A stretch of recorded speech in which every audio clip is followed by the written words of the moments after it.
और तो फिर मैम आगे बढ़ते हैं। अब आप ये जानना है कि फिर शादी हो गई, बच्चे हो गए, फिर ये सोशल वर्क की तरफ कैसे रुझान हुआ? क्योंकि जनरली अभी तो नौकरी करके आ गए, शादी हो गई, बच्चे हो गए, तो एक हाउसवाइफ भी बन के रह सकते थे, तो ये बाहर निकलना, लोगों की मदद करना, ये सारी चीज़ें कहाँ से? ये 2-3 कारण है। एक तो पहला कारण है कि मेरे पापा जैसे देश सेवा में थे, उसी समय से कहीं ना कहीं वो जो खून में था, हम वो भावना तो था ही। मैं भी जब बाहर निकलती थी तो वो जो भावना था, उस भावना के तहत ही मैं छोटे छोटे बच्चों को, पहले भी जब मैं पढ़ाई कर रही थी तभी भी उन लोगों के साथ टाइम स्पेंड करना, उन लोगों को मदद करना या किसी कुछ मदद करना, वो शुरू से ही था।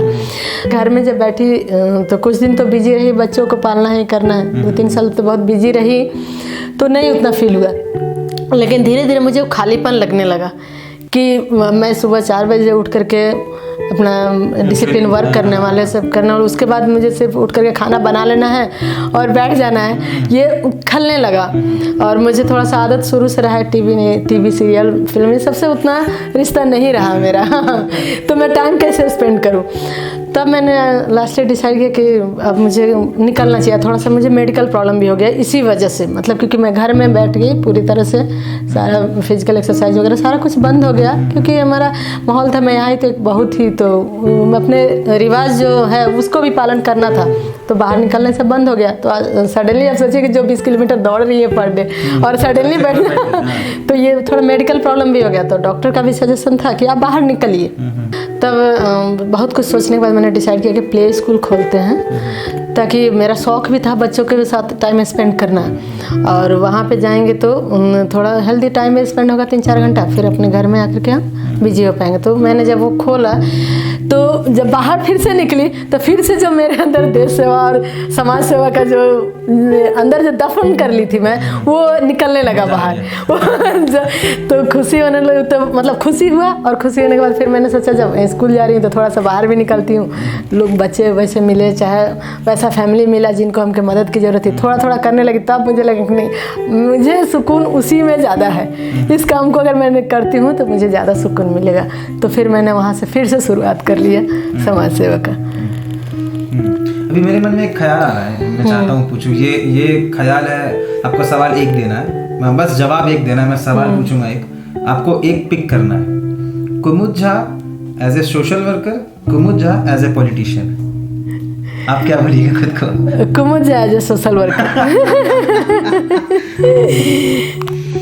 तो एक किस्सा आपने बताया था पिछले बारी कि एक ऐसा था कि दौड़ में आपका किसी ने बोल दिया था कि ये दौड़ नहीं सकती, और फिर आप ऐसे दौड़ी जीत के गिर गई, आप हॉस्पिटलाइज हो गई, वो क्या था? वो था जब हमारा सारा कुछ हो जाता है, ये रिटर्न होने के बाद दौड़ना भी होता है फोर्स के लिए, तो उसमें याद नहीं है 600 मीटर या कुछ ऐसे, मतलब उसका कि हजार मीटर, हाँ वो दौड़ना था। 3 उसका टाइमिंग अब हमको एग्जैक्ट पूरा याद नहीं है, कि बहुत पुराना है, 5 या 6 मिनट का ऐसे कुछ टाइमिंग रहता है, कवर करना है। हाँ उसको कवर करना है, मतलब क्वालिफाइंग के लिए।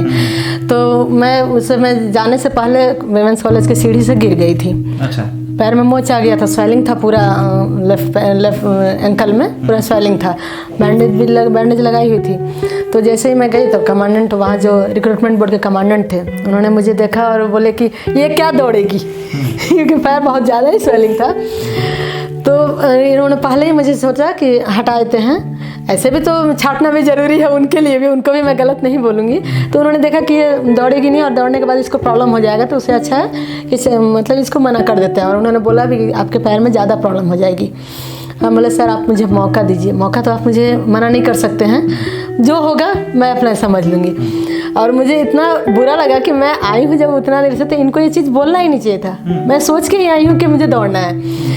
फिर मैं बोले कि अब तो मैं दौड़ के इनको दिखाऊंगी, क्योंकि वही तो मेरे अंदर बोले नहीं, एक चीज़ तो हमेशा से रहा है कि जब मैं उस चीज़ को लेना है तो मुझे अंजाम तक पहुंचाना है। और कोई मुझे कुछ बोल देता था, अब तो एक समाज में रह करके थोड़ा कम हो गया है, लेकिन उस समय जो जैसे आप लोग के एज में जब थे तो एक अलग ही बात होती है, एक अलग ही सोच होती है। तो उस समय मुझे था कि नहीं, अब ये बोल दिए तो अब इनको हम गलत साबित करके छोड़ेंगे। तो मैं जब दौड़ना स्टार्ट की तो 3 मिनट कुछ सेकंड में मैं गई। जब दूर दूर तक जब मैं वहाँ पहुँच गई, वहाँ जाके तो गिर तो ज़रूर गई मैं, क्योंकि और ज़्यादा पैर में स्वेलिंग हो गया, तकलीफ ज़्यादा होने लगा, मैं गिर गई। लेकिन दूर दूर तक कोई नज़र नहीं आ रहा था उसमें, दूर ही रह गए। जीत ही नहीं, मतलब इतना आगे आ गए कि उनको खुद फिर सोचना पड़ा, खुद कमांडेंट वहाँ खड़ा होकर के स्टैंडिंग क्लैप किए मेरे लिए कि ये कर ली। फिर एम्बुलेंस आया। और मैम ये बताइए, अभी आप समाज सेवा कर रहे हैं और इसमें काफ़ी आगे बढ़ चुके हैं, शहर में प्रसिद्ध लोग जानते हैं, आप खुद अभी काफ़ी लाइमलाइट में हैं, लोग जानते पहचानते हैं, तो क्या संदेश देना चाहते हैं आप लोगों को? मैं सभी लोगों से बस एक ही संदेश से अपील करना चाहती हूँ कि आप तो 24/7 आप अपने लिए जीते हैं। उसमें से आप पर डे, हम ज़्यादा नहीं बोलेंगे, 5 मिनट आप निकालिए दूसरों के लिए सोचने का, तो उसमें जो सुकून अनुभूति मिलेगी, जो हम समाज को दे पाएंगे, वो शायद अपने 24/7 में भी वो सेटिस्फेक्शन, सुकून नहीं मिलता है। तो एक बार करके देखिए। बस ये आखिरी सवाल है मेरा मैम, आप कुछ किस्से बताइए अपने कार्य के बारे में, कि आपने कुछ ऐसा इंसिडेंट देखा फिर आपने उनकी हेल्प की, मैं ताकि और लोग प्रोत्साहित हो कि वो भी करे ऐसी चीज़। ऐसे तो ये सारी चीज़ें ज़्यादा बतानी नहीं चाहिए, वो खुद की तारीफ होगी, लेकिन मैं चाहता हूँ कि आप शेयर कीजिए ताकि जो लोग देख रहे हो वो ये जाने कि अगर आपके आसपास भी ऐसे लोग कोई घूम रहे जो असहाय हो, तो वो आपके जैसे उनके पास मदद कर सके। ऐसा कोई किस्सा बताइए आप। किस्सा तो अगर बोलिएगा तो कितना सारा है, हर डे, क्योंकि रोज ही और ना कोई टाइम भी मेरा नहीं है कि कोई अगर रात को 8 बजे भी आ रहा है और मैं मदद करना का ज़रूरत है तो मैं ज़रूर जाती हूँ। लेकिन फिर भी 2-3 किस्से मैं बताना चाहूँगी जो सबको करना चाहिए। ये नहीं कि उसी टाइप की चीज़ है, वो क्यों करना चाहिए ये मैं थोड़ा बताना चाहती हूँ। जैसे एक बार मैं कहीं निकल रही थी और एक बूढ़ी वहाँ पे सीसीएल पिस्का मोड़ के आसपास में कहीं, वो 6-7 दिनों से बरसात के दिन में ऐसे बाहर बैठी रहती थी। हमको किसी ने फ़ोन किया, देखिए ना आप यहाँ पे एक महिला बैठी हुई है। हम वहाँ गए तो उसका थोड़ा मानसिक स्थिति भी वैसा ठीक नहीं था, लेकिन वो किसी एम्प्लॉय की वाइफ थी, पढ़ी लिखी थी। हमको देख के वो इतना तकलीफ़ लगा ना, उसके बाद से मैं रोड पे किसी को भी देखती हूँ ना तो मुझे उसके बारे में जानने का एक्साइटमेंट होता है, क्योंकि वो जो पढ़ी लिखी महिला थी, एक स्टैंडर्ड लाइफ, एक हर मतलब बहुत अच्छी इंग्लिश में बात कर रही थी वो, इतनी अच्छी, लेकिन उसका स्थिति ऐसा था कि वो रोड पर बैठने के लिए मजबूर थी। उसको जब हम लोग गए, पूरा मैं समझाई, कोशिश की कि मतलब चलिए आपको हम लोग वृद्धाश्रम इस में दे देते हैं। वो वहाँ भी जाने के लिए तैयार नहीं थी। सीसीएल उसके दिमाग में घुसा था कि उनके हस्बैंड सीसीएल में कभी थे, उनका डेथ हो गया था या मर्डर हो गया, तो कुछ ऐसा हुआ है उनके साथ। तो वो सीसीएल वही घर समझती थी, वही रहना है। अच्छा। तो उनको हम लोगों ने पूरी तरह कोशिश किया कि उनको ले जाएं, नहीं मानी। फिर बाद में पंडा थाना हमने फ़ोन किया कि आप आइए, इनको रेस्क्यू करके एटलीस्ट मानसिक चिकित्सालय जो है वहाँ पर इनको पहुँचाया जाए। वो उसमें भी रेडी नहीं हुई थी। बारिश उस दिन उतना ही हो रहा था, लेकिन हम लोगों ने उसको उस बारिश के में वो इसलिए नहीं छोड़ा, हम खुद भीगते रहे, पूरा दिन भीगे, सुबह 8 बजे से लेकर रात को 8, 9, 10 बजे तक हम लोग भीगे। लेकिन फिर भी वो उनको छोड़ के आने की इच्छा ही नहीं हो रही थी। लेकिन थाना वाले भी पूरा साथ दिए, रात को 10 बजे तक हमारे साथ रहे। उनको लेकर के हम लोग वहाँ CIP गए। वो बैठने के लिए भी तैयार नहीं थी, और कोरोना का समय था, कोई छूने के लिए भी उनको तैयार नहीं था। ये चीज़ मतलब बहुत मार्मिक लगा कि लोग छूने के लिए तैयार नहीं थे। जो होगा, लेकिन कोई एक पहले मर रहा है, पहले तो उसको देखेंगे ना, कोई उठाने के लिए तैयार नहीं था। तो फिर बाद में हम और एक अपने ही फ्रेंड लोग को बुलाए, 2 घंटा लगभग वहाँ बैठे रहे। वो हमको पत्थर चला रही थी, थूक फेंक रही थी। बाद में पहले बहुत प्यार की कि हम मेरे लिए ये हमसे हटा रही है, हाँ, यहाँ से हटा रही है, दुश्मन हो गए। हाँ, लेकिन फिर भी हम तीनों ने उसको लोड किया, उनको लोड करके ले गए, फिर वहाँ एडमिट किए। तो उसके बाद में फिर गए, ठीक है अभी वो। अच्छा, भी ठीक है? हाँ, अभी ठीक है, उनको ठीक हो जाएंगे पूरी तरह से। तो सोचे हम लोग वृद्धाश्रम में डालेंगे। तो ऐसे मतलब एक नहीं, इस तरह से हम लोग हमेशा करते हैं। वो मैं इसलिए कहानी बताई कि वो बरसात में बैठ के भीग रही थी, लोग खाना ला के दे रहे थे, इतना किया लोगों ने, सीसीएल वाले लोग, लेकिन कोई ना उनको छूने के लिए तैयार था, ना कोई उनको ट्रीटमेंट के लिए ले जाने के लिए तैयार थे। तो हम खाना किसी को सिर्फ वैसे ज़रूरतमंद खाना देके क्या करेंगे, उनकी सारी चीज़ों को हम जो कर सकते हैं वो करना चाहिए। क्योंकि दूसरी कहानी, बॉडी हॉस्पिटल में, पल्स हॉस्पिटल में एक डेड बॉडी, मतलब डेथ हो गया था एक आदमी का। डेथ होने उनका बिल हो गया था 2,50,000 ऐसे कुछ करके बिल हो गया था उनका। गरीब थे वो लोग, आयुष्मान कार्ड के चक्कर में तो लोग पहुंच जाते हैं, पूरी जानकारी होती नहीं है, और वहाँ आने के बाद लोग बिल बढ़ते जाता है, क्योंकि एक बार एडमिट कर देते तो लोग मन में लालच होता है मेरा पेशेंट ठीक हो जाएगा, उसके चक्कर में बिल बढ़ते जाता है।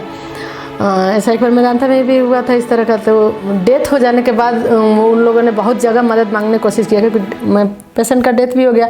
अब वो लड़का और 13-14 साल का लड़का था उनका, अगर ज़मीन बेच के दे भी देता है, ज़मीन भी होगा कि नहीं होगा, गरीब था, दे भी देता है, तो अब उसके पास तो कुछ भी नहीं था। तो बहुत लोगों से उन लोगों ने मदद मांगने की कोशिश किया। चतरा का था वो, उन लड़का लोग। मैं जितना भी लगभग मदद करती हूँ, जानती किन्हीं को भी नहीं हूँ। ये नहीं है कि मैं जानूँ हूँ तभी मदद करूँ, मेरा कहने का मतलब ये है। ये नहीं कि जानने वालों को नहीं करती हूँ, लेकिन जिनको नहीं भी जानती हूँ, अगर मेरा केस आता है और मैं कर सकती हूँ तो करती हूँ। तो किसी ने उनको नंबर दिया कि आप एक बार इनसे बात कर लीजिए। उन्होंने मुझे फ़ोन किया लगभग 3-4 बजे शाम में कि ऐसा ऐसा हो गया, अब हम लोग क्या करें। तो हम लगभग वो लोग सभी लोगों से बात कर लिए थे, बहुत गणमान्य लोगों से, नाम नहीं लेने से, बहुत लोगों से बात किया था। सबने हाथ उठा दिया, क्योंकि वो बात भी उनका भी सही था कि निजी हॉस्पिटल है, वो लोग बिजनेस किए हुए हैं, उनके बिजनेस में हम लोग हाथ कैसे डालें। लेकिन मैं जब मुझे फ़ोन किया, मैंने अपने स्तर से कोशिश की, सब तरह से जब नहीं हुआ तो मुझे लगा कि एक बार जाके एटलीस्ट बात तो करें। कोशिश हम कर सकते हैं, हम गारंटी नहीं है, कोशिश कर सकते हैं। मैं जाके बात की तो धन्यवाद उन लोग का भी, दोनों ही हॉस्पिटल की बात कर रही हूँ, कि उन लोगों ने समझा इस बात को। और 2,50,000 जैसे था, उसमें से 70,000 रुपया कुछ ऐसे जमा हुआ था। टोटल 2 लाख रुपये माफ़ हुआ, मतलब वो सब करने के बाद भी। हाँ, टोटल बिल कितना होगा ध्यान नहीं है, लेकिन 70,000 रुपये लोग पहले दे चुके थे। 30,000 रुपये उस समय हम लोगों ने उनके मदद से करवाए। हाँ, 2 लाख रुपये, हाँ, रेस्ट अमाउंट 2 लाख रुपये लगभग हो रहा था, उन्होंने माफ़ किया, माफ़ करके डेड बॉडी दिया। तो मेरा कहना मतलब यही है कि इंसानियत आज भी ज़िंदा है, हमें सिर्फ एक पहल करना चाहिए, और पहल करने से पहले ही हम सोच लेते हैं, वो नहीं सोचना चाहिए। इसलिए मैं ये कहानी ये भी बताई। दूसरी चीज़ है कि हम लोग कहीं भी जाते हैं, रोड पे एक्सीडेंट की मैं बात करती हूँ, इसमें तो मैं एकदम ही अपील करना चाहूँगी कि सबके किसी भी रोड में अगर कोई पड़ा हुआ है उसको ज़रूर उठाना चाहिए, क्योंकि लोग एक्सीडेंट से नहीं मरते हैं, मरते हैं टाइम वेस्ट होने से। वहाँ पे जो पड़े हुए रहते हैं। हाँ, लोग जल्दी आगे आना नहीं चाहते हैं, पर ऐसा नहीं है, पुलिस प्रशासन भी उनको तंग नहीं करती है। अभी तो नियम भी बन गया, और पहले भी ऐसा नहीं है कि जो उठा के ले जाएगा उसको प्रशासन तंग करेगी, लेकिन हम लोग डरते हैं। तो बहुत बार ऐसा होता है, देखे हैं कि एक्सीडेंट हो जाता है, रोड पे पड़ा हुआ है। हाँ, इसकी भी कहानी बता रही हूँ मैं। कटहल मोड़ NH पे मैं जा रही थी स्कूटी चला के, एक जेंट्स थे, उन गिर गए थे, ऑटो वाला कोई मार दिया होगा, वो तो हम देखे नहीं, गिर गए थे, हाथ टूट गया था। वो मोबाइल भी उठा नहीं पा रहे थे, लॉक भी खोलने की कोशिश कर रहे थे ताकि घर में फ़ोन कर सके, नहीं कर पा रहे थे। लोग पूरा भीड़ लगाया हुआ था, जेंट्स लोग स्पेशली करें, महिला तो नहीं थी, जेंट्स लोग थे। और महिला जेंट्स सभी ऐसा ही करते हैं, खड़ा होकर सभी देख रहे थे। गाड़ी भी रुक लिए हैं, कोई ऑटो वाला रुक रहा है, कोई गाड़ी वाला, सभी रुक करके देख रहे हैं, और वो करा रहे हैं, फ़ोन करो, ये करो, सब कर रहे हैं। लेकिन उनको उठा के तो पहले पहुंचाना है ना, फ़ोन करना, पुलिस आना, उस समय ना वो अलग बात है, पहले तो उसको इमीडिएट ट्रीटमेंट चाहिए। मैं स्कूटी खड़ा करके मैं फिर उन लोगों को मैं पहले रिक्वेस्ट की, मैं बोली कि उठाइए ना, आप लोग देखिए ना। और हैवी जेंट्स थे तो पॉसिबल नहीं था कि हम लोग उठा के, हम मतलब स्पेशली हम महिला उठा के उनको डाल सके गाड़ी में, ये नहीं पॉसिबल था। तो मैं पहले 1-2 बार बोली, कोई आने के लिए तैयार नहीं, सब लोग देख रहे हैं, पुलिस आएगा 100 पे डायल कर रहे हैं, इस पे डायल कर। अरे आदमी अगर मर जाएगा तो 100 पे डायल करके हम क्या करेंगे? पुलिस तो अपना प्रोसेस करेगी, और पुलिस तो वहीं खड़ी तो है नहीं जो तुरंत पहुंच जाए। फिर मुझे थोड़ा गुस्सा आया, नहीं बोलना चाहिए, फिर भी मैंने उस तरह का लैंग्वेज वहाँ यूज किया जेंट्स लोगों के लिए, ताकि ये लोग कम से कम, मुझे भी गुस्सा भी आ रहा था, और जानबूझ के भी मैंने थोड़ा बोला कि कहीं उससे भी शर्म आए इन लोग को।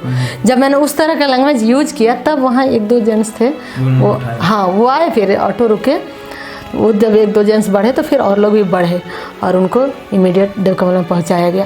तो हम इस पे ये 2-3 कहानी ही बताएंगे, बाकी अब इससे ज़्यादा हम नहीं बताएंगे, क्योंकि अपनी बड़ाई भी अगर बड़ाई नहीं है, वो भी नहीं चाहते। हाँ, मेरा ये वीडियो बनाने के पीछे मकसद एकदम ही नहीं है कि मैं लोगों की बड़ाई कर रहा हूँ। मैं बस इसको इसलिए बना रहा हूँ ताकि आप लोग देख करके इंस्पायर हो, मोटिवेट हो, और आप में भी वो जज्बा है कि आप लोग काम करें। जैसे मैंने इनकी कहानी शेयर की आप लोगों के साथ, तो मेरा मकसद यही है कि देखिए, अगर ज़रूरी नहीं है कि आप सरकारी नौकरी कर रहे हो, ज़रूरी नहीं है कि आपके 2 बच्चे हो तो आप कुछ नहीं कर सकते।